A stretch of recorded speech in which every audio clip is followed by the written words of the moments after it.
Então, olá pessoal, sejam muito bem-vindos para mais um vídeo do canal Eis a Questão. Eu me chamo Vivian e no vídeo de hoje nós vamos falar dessa grande obra, desse grande clássico, O Processo de Franz Kafka. Aguardo vocês depois da vinheta.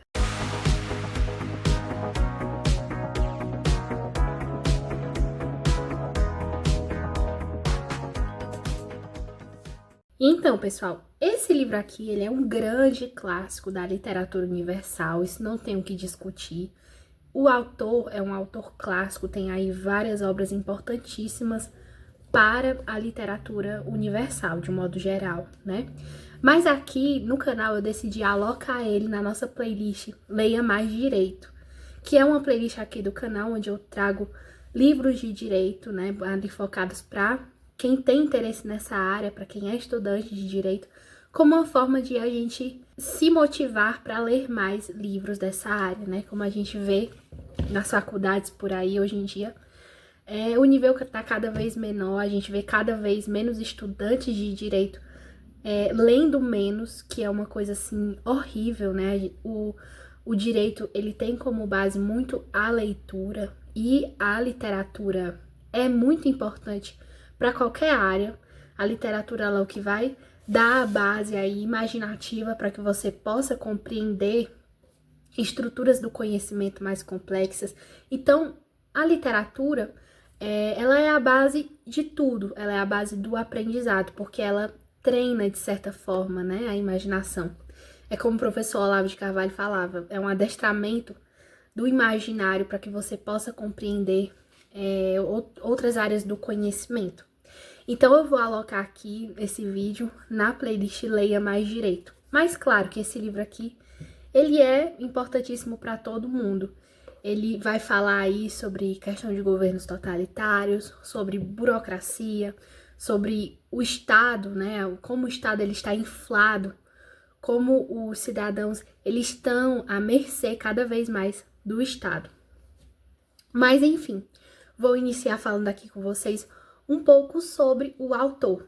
Para que a gente possa compreender as obras do Franz Kafka, é muito importante conhecer um pouco ele, porque a vida dele vai influenciar muito os escritos, as obras e os assuntos que ele vai abordar nos seus livros. Então, Franz Kafka, ele nasceu no dia 3 de julho de 1883, ele nasceu no Império Austro-Húngaro, mais especificamente em Praga, né?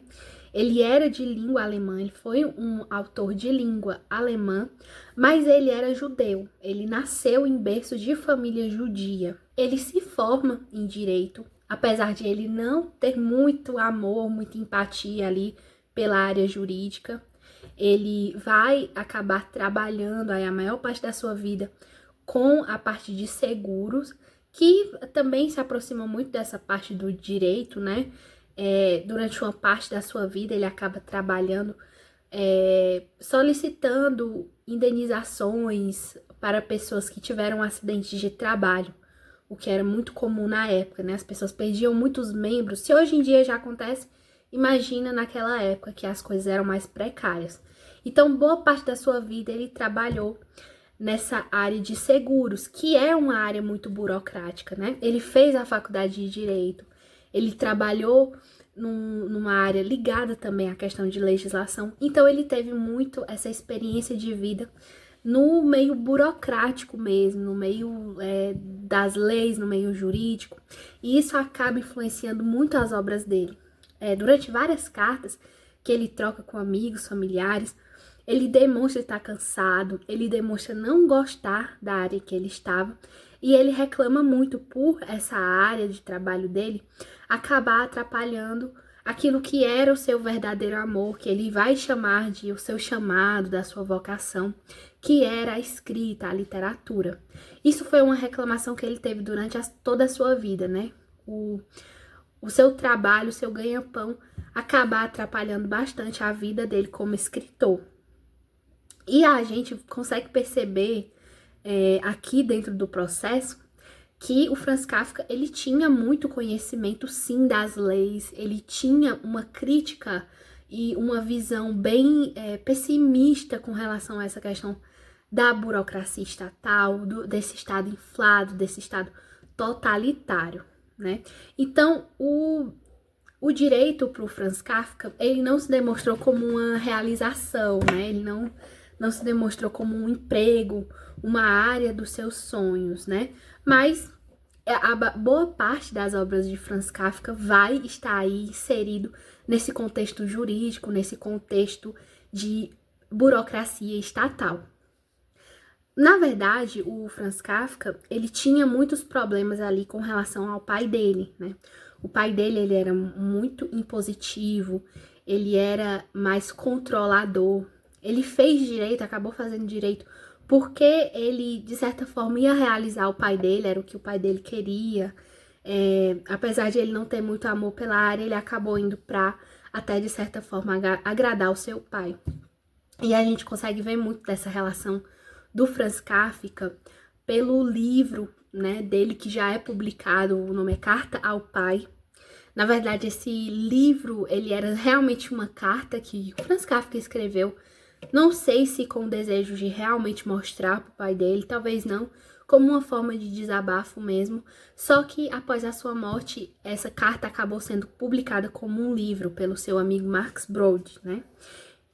Isso é um ponto muito importante. O Franz Kafka, ele acaba morrendo muito jovem, né? Ele morre mais ou menos ali com 40 anos e nos últimos anos de sua vida, ele viveu ali de sanatório em sanatório, ele tinha tuberculose, ele acabou sendo aposentado do trabalho muito cedo por conta da tuberculose e os últimos anos de vida dele, ele acaba sofrendo muito com essa doença e falece ainda muito cedo.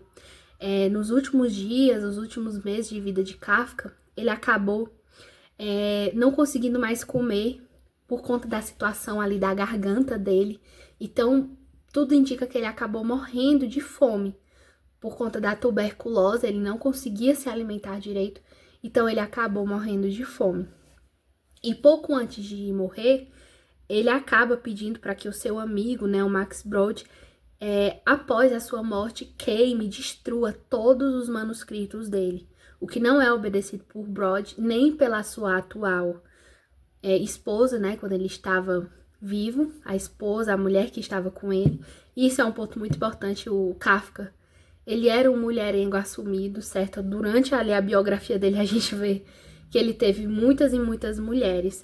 Uma indicação que eu quero fazer para vocês é o livro do Ryan Stack, ou Stash, vou deixar aí o nome direitinho, que é a biografia do Kafka, né? Pelo que eu vi, uma biografia considerada definitiva, né? Ela é uma biografia bem conceituada.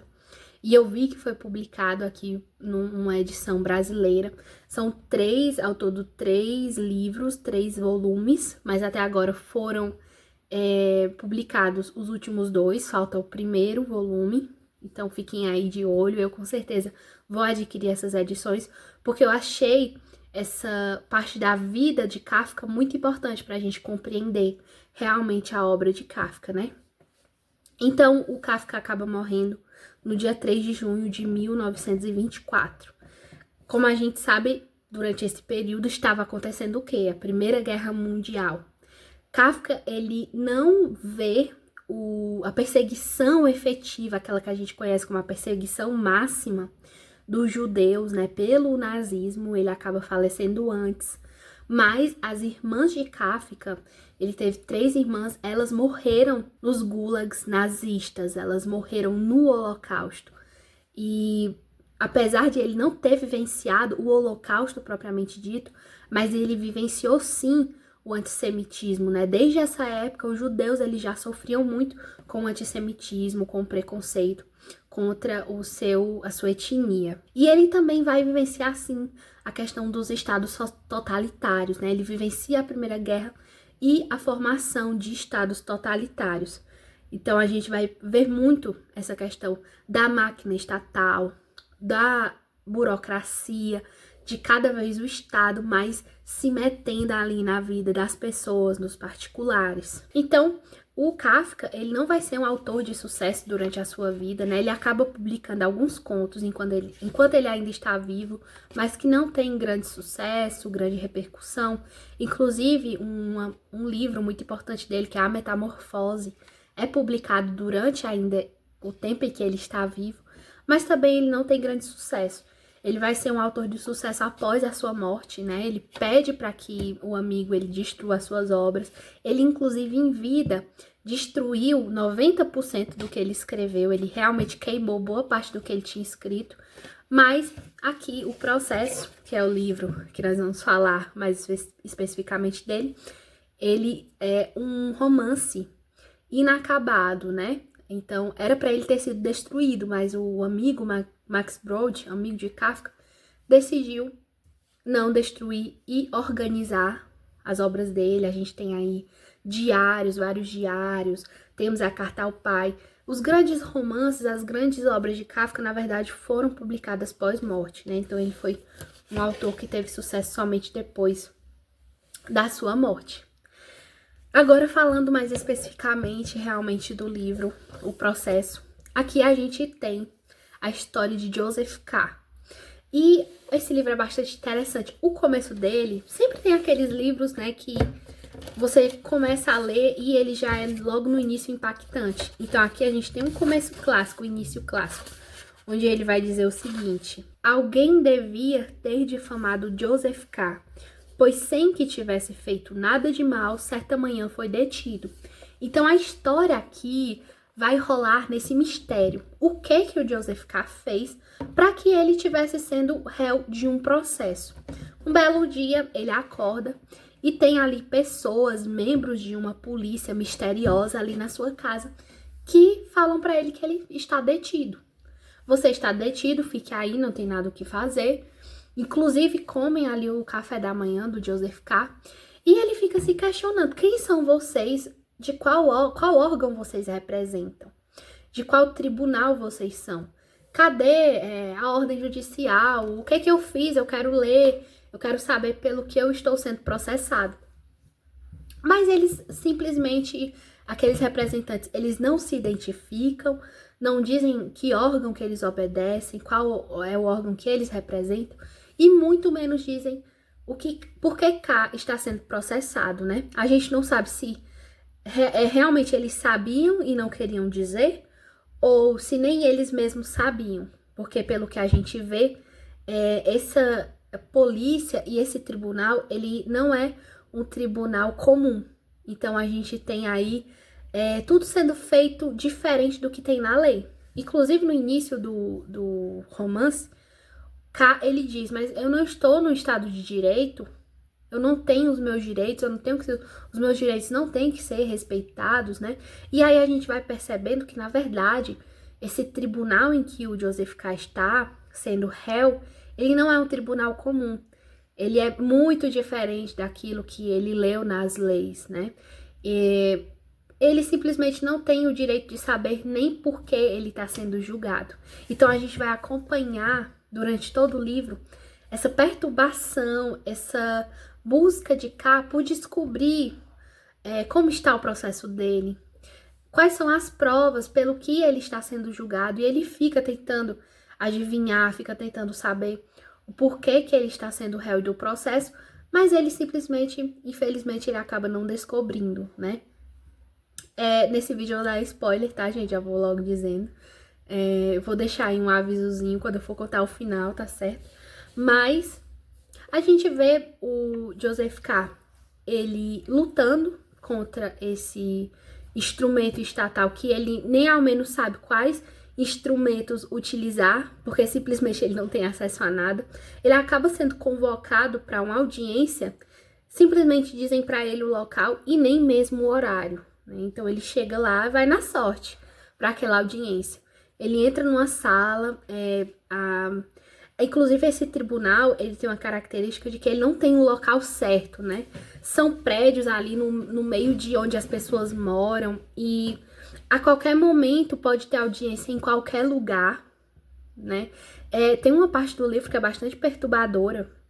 Durante essa audiência, K, ele acaba denunciando os policiais que foram ali na casa dele deter ele, né? Inclusive, essa detenção dele é bastante interessante porque ele não é preso, né? Ele está preso, mas ao mesmo tempo livre. Ele pode fazer o que ele quiser, mas ele sabe que ao mesmo tempo, a qualquer momento, ele pode ser pego, né? É uma coisa assim bastante complicada para ele. E nessa audiência ele acaba denunciando esses policiais que, de certa forma, foram corruptos, né? E comeram ali o café da manhã dele e ele acaba contando ali tudo que aconteceu, que ele considerava ali irregular. E um dado momento, no prédio onde ele trabalha, ele é um bancário, né? Ele é diretor de um banco.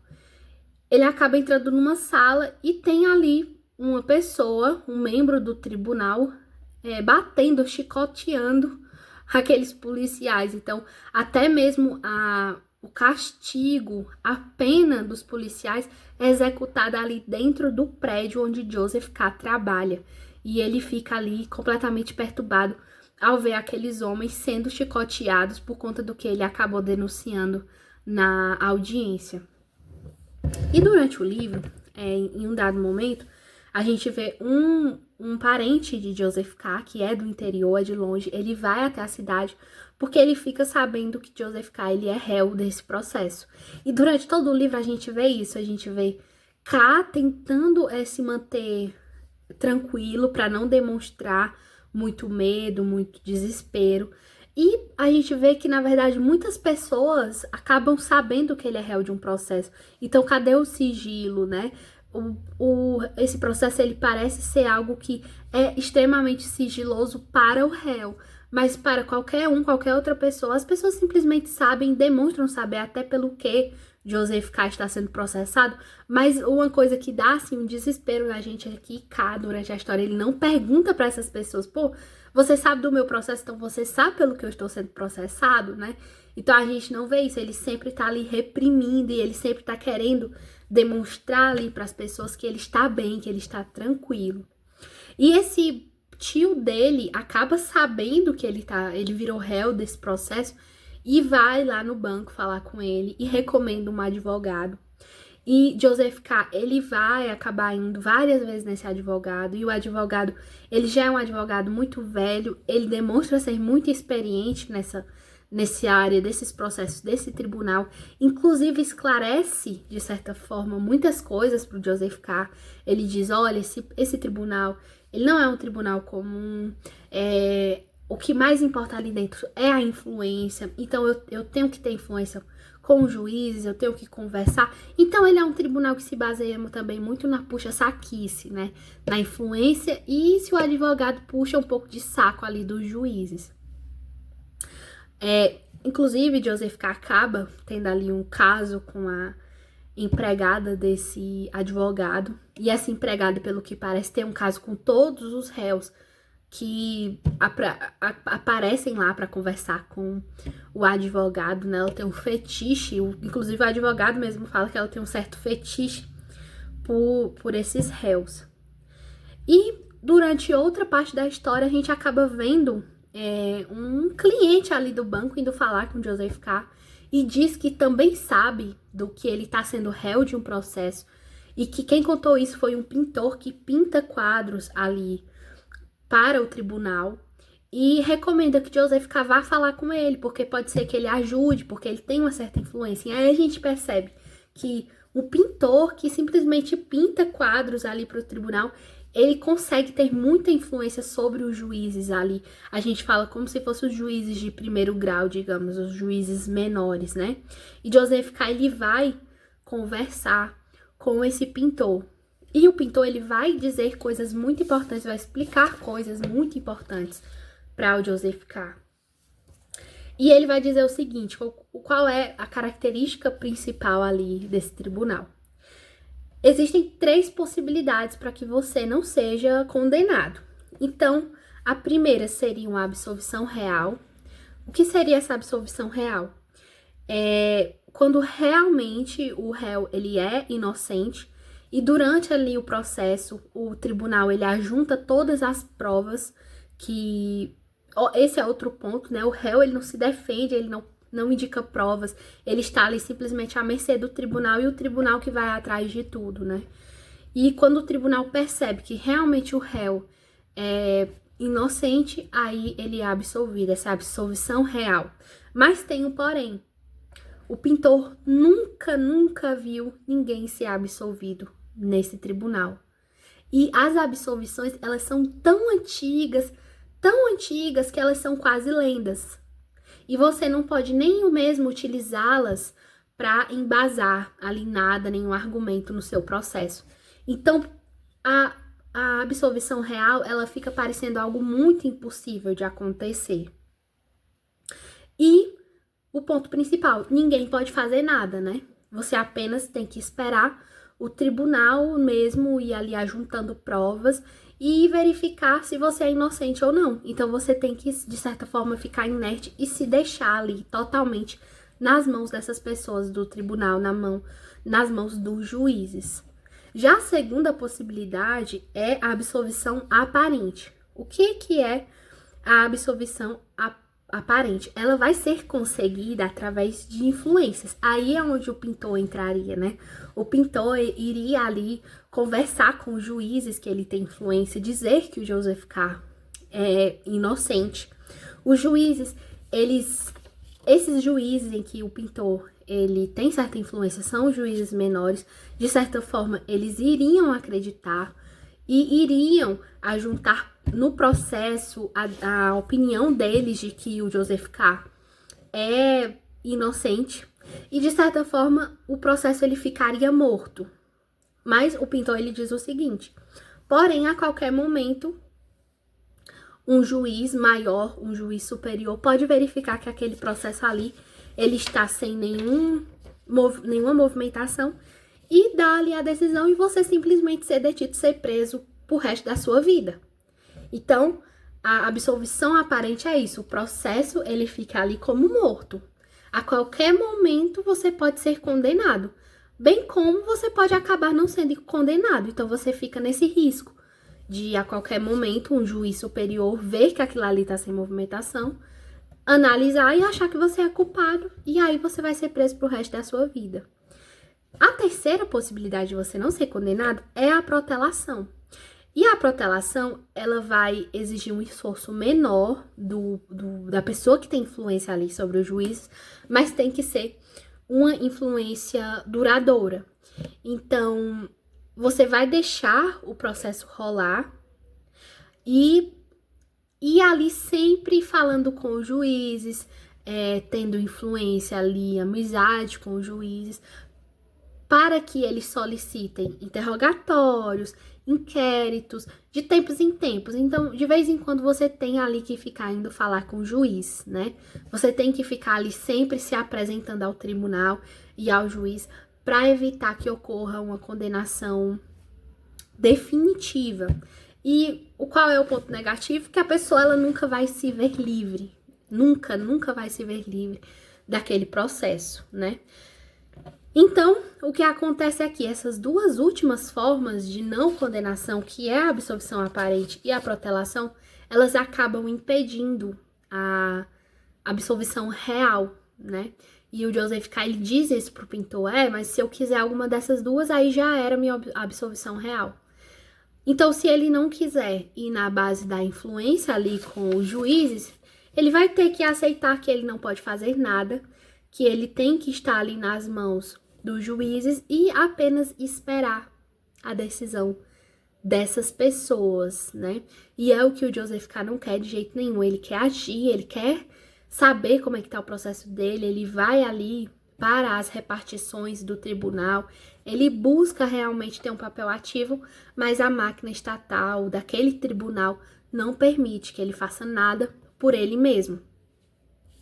Então, o livro O Processo, ele é um livro extremamente labiríntico e extremamente opressor. Sabe, você lê e a todo momento você sente aquela opressão, você sente assim até uma falta de ar, sabe? O Kafka ele é muito descritivo também em questão dos locais.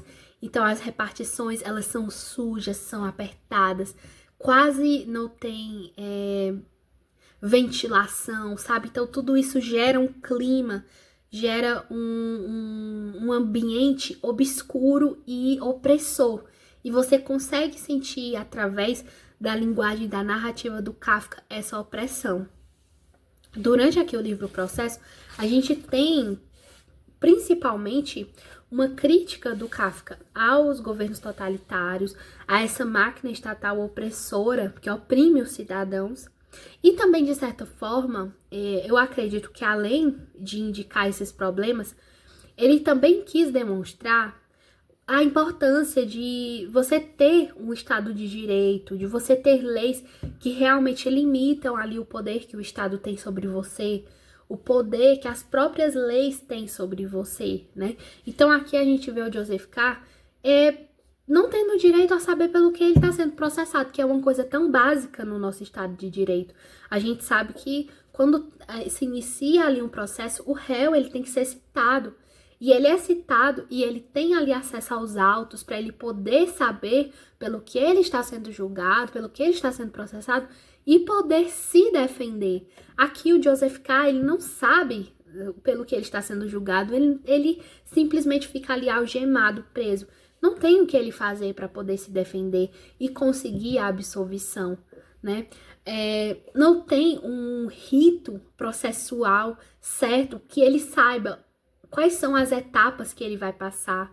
Não tem prazos que digam que até determinado momento o Estado ele tem que dar ali um fim àquele processo. Ele pode ficar ali nas mãos daqueles juízes para o resto da vida dele e simplesmente não poder fazer nada.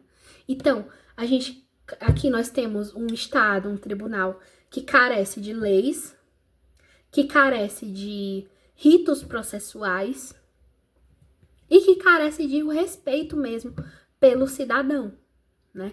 Então aqui é como se a gente visse, olha, tudo isso que você tem aí, você pode perder, e se você perder, é assim que vai ficar.